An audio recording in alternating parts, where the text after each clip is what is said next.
மூன்றாவது, கணவனுடைய முழு செல்வத்தையும் பாதுகாத்தல், கணவனுடைய முழு செல்வத்தையும் நிர்வகித்தல். ஒரு பெண் ஒரு குடும்பத்துடைய அரசு, ஒரு குடும்பத்தை நிர்வகிக்கக்கூடிய பெண். அந்த பெண் தன்னுடைய தகுதியை அறிந்து செயல்பட வேண்டும். அந்த கணவன் சம்பாதிப்பதை சரியான முறையில் செலவழித்து சரியான முறையில் கணக்கை அந்த குடும்பத்திலே அமைத்தல் அந்த பெண்ணுடைய திறமை. அப்படி செய்தால் அந்த கணவன் அந்த மனைவியை நம்புவான்.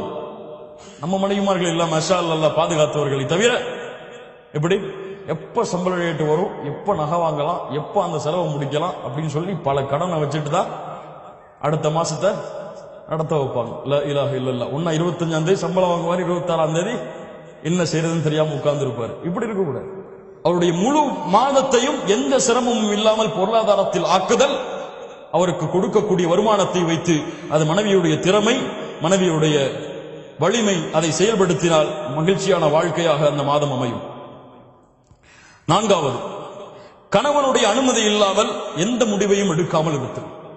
ஒரு மனைவி ஒரு வாழ்க்கையில் ஒரு முடிவை எடுக்க வேண்டும் என்றால் அந்த இடத்திலே கணவனுடைய அனுமதி என்பது அல்லாஹ் ரப்புல் ஆலமீன் கடமையாக்கிய கடமை, ஃபர்தை தவிர. அல்லாஹ்வுடைய கடமைகள் சட்டங்களை தவிர மற்ற எல்லா விஷயங்களிலும் இந்த உலகத்திலே மனைவி ஒரு பெண் தேர்ந்தெடுக்க வேண்டிய முடிவின் தகுதியானவர் யார்? கணவன் தான். அல்லாஹ்வுடைய தூதர் ஸல்லல்லாஹு அலைஹி வஸல்லம் சொன்னார்கள், புகாரி ரஹிமஹுல்லாஹ் பதிவு செய்கிறார்கள், எந்த ஒரு பெண்ணுக்கும் தகுதி கிடையாது அந்த கணவன் நிலையாக இருக்கும் பொழுது நோன்பு வைப்பதற்கு. நோன்பு வைப்பதற்கு கணவன் நிலையாக இருந்தால் அந்த கணவனின் அனுமதி இல்லாமல் நஃபிலான நோன்பை அல்லாஹ்விற்கு நோற்பதற்கு அனுமதி கிடையாது. என்ன வேண்டும் இதை விட? ஒரு நோன்பு அல்லாஹ்விற்கு செய்ய வேண்டிய நன்மை நஃபில். இந்த நஃபிலை செய்யக்கூடாது கணவனுடைய அனுமதி இல்லாமல். ஒரு இபாதத்தில் அல்லாஹ்வுடைய மார்க்கம் நிபந்தனைகளை கொடுத்திருந்தால் அவருடைய சுய பிரச்சனைகள், சொந்த பிரச்சனைகள், சொந்த முடிவுகளுக்கு பல பிரச்சனைகள் குடும்பத்தில் வருவதற்கு காரணம் அதுதான். கணவனுக்கு தெரியாமல் முடிவை எடுத்தல், இதை கணவன் ஏற்றுக்கொள்ளவே மாட்டான். ஒரு ஆண் தனக்கு கீழ் உள்ள ஒரு பெண் தனக்கு தெரியாமல் முடிவு எடுத்தலை ஏற்றுக்கொள்ள மாட்டான். இது அவனுடைய இயற்கை குணம், அவனுடைய ஆளுமை, அவனுடைய இயற்கையாக அமைத்தது அது. அவன் தான் மேலே இருக்க வேண்டும் என்று ஒரு ஆண் விரும்புவான். பெண் அதற்கு ஏற்றால் நடந்து கொண்டால் வாழ்க்கை சிறப்பாக இருக்கும். இது எதிலே? அல்லாஹ்வுடைய மார்க்க சட்டங்களை மீறுவதிலே கிடையாது. கணவன் சொல்லுகிறான், இந்த நிகழ்ச்சிக்கு போகிறோம், ஹிஜாப் அணியக்கூடாது. உயிரை பிரிந்தாலும் சரி கணவனுக்கு கட்டுப்படக்கூடாது. இந்த நிகழ்ச்சிக்கு போகிறோம், தொழுகைதானே பரவாயில்லை, நாம் இஷாவோடு சேர்த்து தொழுது கொள்ளலாம், கட்டுப்படக்கூடாது. கட்டுப்படக்கூடாது. உயிரை இழந்தாலும் நிறைவேற்றாது. ஏன்? உன் கணவனுக்கு கட்டுப்பட வேண்டும் என்று கூறியவனை யார்? அல்லாஹ். அவனுக்கு கட்டுப்பட்டதற்கு பிறகுதான் அவனுடைய சட்டங்களில் கணவனுக்கு. லா இலாஹ இல்லல்லாஹ். அல்லாஹ் ரப்புல் ஆலமீன் இதை புரிந்து கொள்ளக்கூடிய வாய்ப்பை நமக்கு தருவானாக. ஐந்தாவது, கணவனுடைய மரியாதையை, கண்ணியத்தை அவர் இருக்கும் பொழுதும் இல்லாத நிலையிலும் கடைபிடித்தல், காத்தல். கணவன் போயிட்டான்னா போனை போட்டு இன்னைக்கு அவர் இப்படி செஞ்சார், இவர் இப்படி செஞ்சார், இன்னைக்கு அப்படி நடந்துகிட்டார் என்கிட்ட, லா இலாஹ இல்லல்லாஹ். புறம் பேசுதலின் உச்சம் தன் கணவனை பற்றி பிறரிடத்தில் சொல்லுது.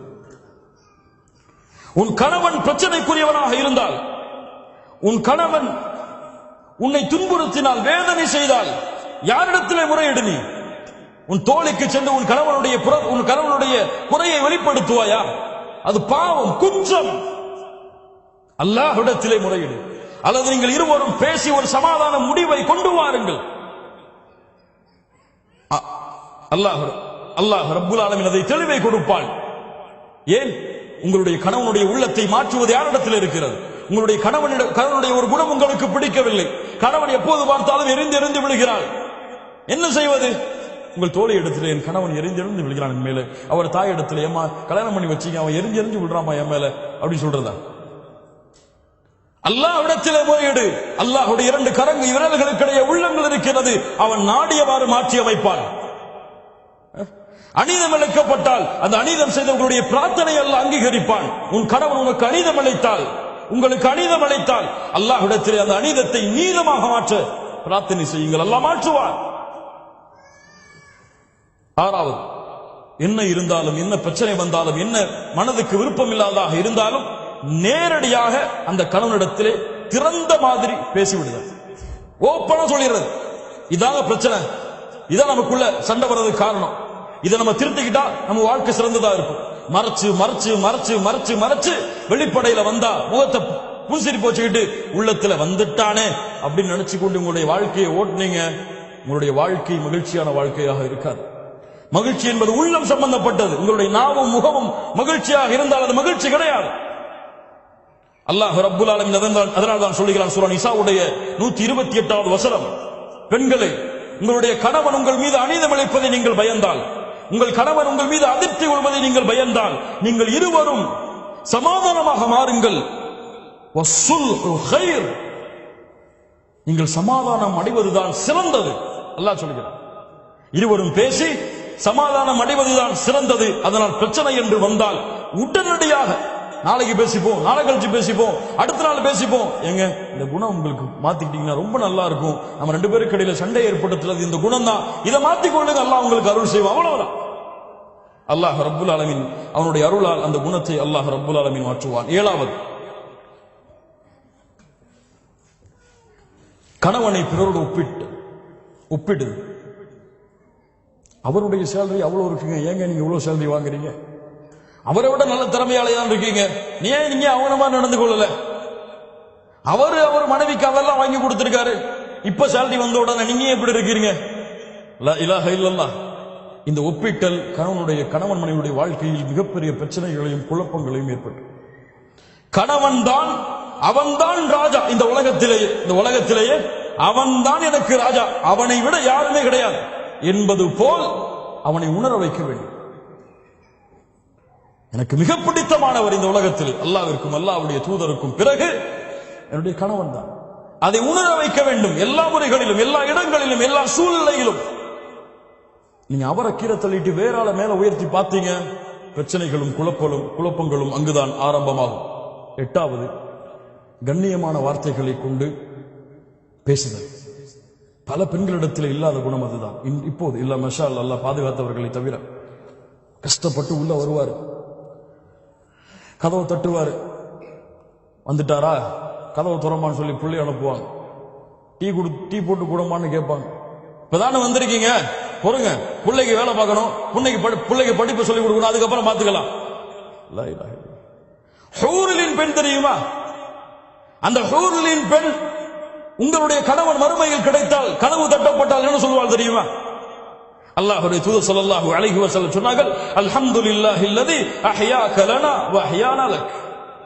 எங்களுக்காக உங்களை படைத்த கனவு அப்பதான் திறப்பா நரகத்திலிருந்து வெளியே வந்து, அப்ப அந்த 2 பெண்கள் சொல்லுவார்கள், மனைவிமார்கள் சொல்லுவார்கள், உங்களுக்காக எங்களை படைத்த, எங்களுக்காக உங்களை படைத்த அந்த அல்லாஹ்விற்கே எல்லா புகழும். அவன் அவ்வளவு உச்சத்துல போய் சொல்லுவான். சொர்க்கத்துல என்ன மாதிரி யாருமே கிடையாது இந்த வார்த்தைக்கு பிறகு. லா இலாஹ இல்லல்லாஹ். அஸ்ஸலாமு அலைக்கும் வரஹ்மத்துல்லாஹி வபரகாத்துஹு. வாங்கம்மா, உட்காருங்க, என்ன வேணும், என்ன செய்யணும் உங்களுக்கு, இப்ப எப்படி இருக்குது நிலைமை, சந்தோஷமா இருக்கீங்களா? அழகிய வார்த்தைகளை கொண்டு பழகுதல், பேசுதல், அவனுடைய சூழ்நிலையை புரிந்து பழகிக் கொள்ளுதல், அவனிடத்திலே பேசுதல். 9வது, கணவனுக்கு முன்னால் சத்தங்களை உயர்த்தி பேசுதல் பாவம். கணவனுடைய உள்ளம் நோகும்படியாக நடந்து கொள்ளுதல் பாவம். அல்லாஹ்வுடைய தூதர் ஸல்லல்லாஹு அலைஹி வஸல்லம் கணவனுக்கு அவ்வளவு பணிவை காட்டச் சொன்னார்கள். உங்களுடைய சத்தம் அல்லாஹ்விற்காக உங்களுடைய கணவனுக்கு முன்னால் தாழ்ந்திருந்தால் அல்ஹம்துலில்லாஹ். ஏன்? அது ஒரு மரியாதையாக செய்கிறேன், அதை என் கணவனுக்கு கொடுக்கக்கூடிய கண்ணியமாக கருதுகிறேன். அல்லாஹ் அதை கொண்டு உங்களுக்கு பல மடங்கு கூலி கொடுப்பார். இன்னைக்கு அவங்க பேசினா வீட்டை விட்டே வெளியே ஓடிடணும், அப்படி இருக்கும். இல்ல மாஷா அல்லாஹ், அல்லாஹ் பாதுகாத்தவர்களை தவிர. கண்ணியத்துக்குரியவர்களே, அல்லாஹ் ரப்புல் ஆலமீன் நம்முடைய நிலைமைகளை சீர்படுத்துவானாக.